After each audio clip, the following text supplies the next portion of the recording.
கர்த்தருடைய பரிசுத்த நாமத்திற்கு ஸ்தோத்திரம். இன்றைய நாளின் தியானத்திற்கென்று தெரிந்து கொள்ளப்பட்ட வேத வசனம் சாமுவேலின் முதலாம் புத்தகம் 1 அதிகாரம் 17 வசனம். 1 சாமுவேல் 1:17. அதற்கு ஏலி, சமாதானத்துடனே போ, நீ இஸ்ரவேலின் தேவனிடத்தில் கேட்ட உன் விண்ணப்பத்தின்படி அவர் உனக்கு கட்டளையிடுவாராக என்றான். Then Eli answered and said, Go in peace, and the God of Israel grant thee thy petition that thou hast asked of him. பிறகு ஏலி, மன நிறைவோடு செல், இஸ்ரவேலின் கடவுள் நீ அவரிடம் விண்ணப்பித்த உனது வேண்டுகோளை கேட்டருளுவார் என்று பதில் அளித்தார். ஆமென். இன்றைய தியான வசனம் ஆசாரியனாகிய ஏலிக்கும் எல்கானாவின் மனைவியாகிய அன்னாளுக்கும் இடையில் நடந்த உரையாடலை குறிக்கிறது. அன்னாளுக்கு பிள்ளை இல்லாதிருந்தது. அதனால் மிகுந்த வேதனையோடு தேவாலயத்தில் தன் இதயத்தின் வேதனையை வெளிப்படுத்தி மனக்கிலேசத்துடன் ஜெபித்து கொண்டு அழுகிறாள். இதை முதலில் புரிந்து கொள்ளாதிருந்த ஏலி பின் அவளுடைய மனக்கிலேசத்தை அறிந்து நற்சொல் கூறுகிறார். இன்றைய தியான வசனம் ஒரு பெண்ணின் ஆழமான ஜெபத்துக்கும் தேவனின் கிருபைக்கும் இடையே உள்ள தெய்வீக தொடர்பை காட்டும் வசனமாகும். இது ஜெபமும் நம்பிக்கையும் கொண்டவர்கள் இறைவனிடத்தில் வெற்றியாளராகிறார்கள் என்பதை வலியுறுத்துகிறது. இது குறித்து சற்று விரிவாக தியானிப்போம். ஏலி சமாதானத்துடனே போ என்று கூறியதை கவனியுங்கள். ஏலி அன்னாளின் உண்மையான ஆவிக்குரிய துயரத்தை கண்டு அவளுக்கு அமைதியையும் ஊக்கத்தையும் அளிக்கிறார். சமாதானத்தோடே போ என்பது ஒரு ஆசீர்வாதமும் ஆறுதலும். அன்னாளுக்கு தேவன் சமாதானம் தருவார் என்னும் நம்பிக்கையை அளிக்கும் வாசகம். நீ இஸ்ரவேலின் தேவனிடத்தில் கேட்ட உன் விண்ணப்பத்தின் படியே. இங்கு அன்னாள் தனது மனதின் ஆழத்திலிருந்து ஒரு வேண்டுதலை கொண்டிருக்கிறாள். ஒரு ஆண் பிள்ளை கொடுக்க வேண்டும் என்ற கோரிக்கை.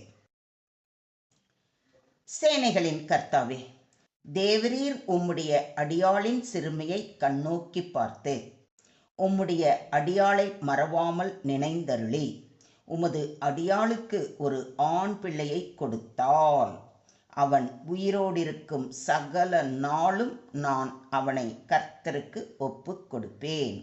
அவன் தலையின் மேல் சவரகன் கத்தி படுவதில்லை என்று ஒரு பொருத்தனை பண்ணினான். அவள் விண்ணப்பம் உன்னதமானது. அதுவே தேவனிடத்தில் சென்று ஏலியின் வாயிலாக உறுதிப்படுத்தப்படுகிறது. அவர் உனக்கு கட்டளை இடுவாராக என்று ஏலி கூறுவதை கவனியுங்கள். கட்டளை இடுவாராக என்பது தேவன் உன் ஜெபத்திற்கு தெளிவான பதில் அளிக்கட்டும் எனும் ஆசீர்வாத தொகுப்பு. ஏலி ஒரு தீர்க்கதரிசியாக தேவன் அன்னாளின் வேண்டுதலுக்கு பதில் அளிப்பார் என நம்பிக்கையை வெளிப்படுத்துகிறார். கேளுங்கள், அப்பொழுது உங்களுக்கு கொடுக்கப்படும். தேடுங்கள், அப்பொழுது கண்டடைவீர்கள். தட்டுங்கள், அப்பொழுது உங்களுக்கு திறக்கப்படும் என்று நம்முடைய ஆண்டவராகிய இயேசு கிறிஸ்து கூறியிருக்கிறார். இங்கு அன்னாள் கேட்டாள், தேடினாள், தட்டினாள். தேவன் திறந்தார். அவர் ஜெபத்தின் உண்மை ஒத்துழைப்புக்கு பதில் அளித்தார். அதே போல நாமும் நம் மனபாரங்களை தேவ சமூகத்தில் ஊற்றி ஜெபிக்கும் பொழுது தேவன் கேட்டு அவர் பதில் கொடுப்பார் என்பது உறுதி. நீதிமான் செய்யும் ஊக்கமான வேண்டுதல் மிகவும் பலனுள்ளதாய் இருக்கிறது என்று யாக்கோபு 5:16 வாசிக்கிறோம். அன்னாளைப் போல நாமும் ஊக்கமாக வேண்டுதல் செய்யும் பொழுது அதற்குரிய பலனை நிச்சயம் பெறுவோம். நீங்கள் ஒன்றுக்கும் கவலைப்படாமல் எல்லாவற்றையும் குறித்து உங்கள் விண்ணப்பங்களை ஸ்தோத்திரத்தோடே கூடிய ஜெபத்தினாலும் வேண்டுதலினாலும் தேவனுக்கு தெரியப்படுத்துங்கள் என்று பவுலடிகளாரும் நம்மை உற்சாகப்படுத்துகிறார். அந்நாளைப் போல எதை குறித்தும் கவலைப்படாமல் நம்முடைய பிரச்சனைகளை, தேவைகளை தேவ சமூகத்தில் நன்றி நிறைந்த உள்ளத்தோடு அவரை ஸ்தோத்தரித்து தெரியப்படுத்தும் பொழுது, அந்நாளை நினைந்தருளிய தேவன் நம்மையும் நினைத்தருளி ஆசிர்வதிப்பார் என்பது நிச்சயம். இதை விசுவாசிக்கிறீங்களா? மொத்தத்தில் இன்றைய தியான வசனம் நமக்கு போதிக்கும் பாடம், பெணின்னாளின் திட்டுகளால் மனமுடைந்த அன்னாள் மனதில் வேதனையோடும் கண்களில் கண்ணீரோடும் தேவ சமூகத்தில் ஜெபித்தால், ஜெபம் என்பது வெறும் வார்த்தைகள் அல்ல, அது நம் உள்ளத்தை கொடுக்கும் செயலாகும். நம் வருத்தங்களையும் வேதனைகளையும் தேவனிடம் மனம் திறந்து சொல்ல வேண்டும். அதுவே உண்மையான ஜெபம். நம்பிக்கையை இழக்காமல் ஜெபிக்க வேண்டும். தேவன் தாமதிக்கலாம், ஆனால் மறுப்பதும் இல்லை, நம்மை மறப்பதும் இல்லை. பிறரால் தூண்டப்படும் வலிக்கு பதிலாக தேவனை நாடுங்கள். ஆன்மீக தலைவர்கள் நம்மை ஊக்கப்படுத்தும் வார்த்தைகள் வாழ்க்கையை மாற்றும். அந்நாளின் வாழ்க்கை நமக்கு ஒரு படிக்கட்டாக இருக்கிறது. அவள் மனங்கசந்து அழுதாள், ஆனால் தேவன் அவளது கண்ணீரை களிப்பாக மாற்றினார். அன்னாள் கேட்டால், தேவன் கொடுத்தார். அவர் கொடுத்ததையும் அவள் பொருத்தனையின்படி தேவனுக்கே திரும்ப கொடுத்தாள். அதில் வல்லமையும் விசுவாசமும் இருக்கிறது. அன்னாளின் ஆழமான ஜெபமும் தேவனை பற்றிய நம்பிக்கையும் இறுதியில் பரிசளிக்கப்படுகிறது. தேவன் நம்முடைய ஆழமான பிரார்த்தனைகளையும் புலம்பல்களையும் கேட்பவர். ஒருவருக்கு ஆன்மீக தலைவரின் நம்பிக்கையூட்டும் வார்த்தைகள் வாழ்க்கையை மாற்றக்கூடியது. தேவன் ஒருவரது மனவேதனைக்கு நேரடியாக பதிலளிக்கும் போதும், தீர்க்கதரிசி மூலம் உரைக்கும் போதும் அது நமக்கு அற்புதமான சாட்சி ஆகும்.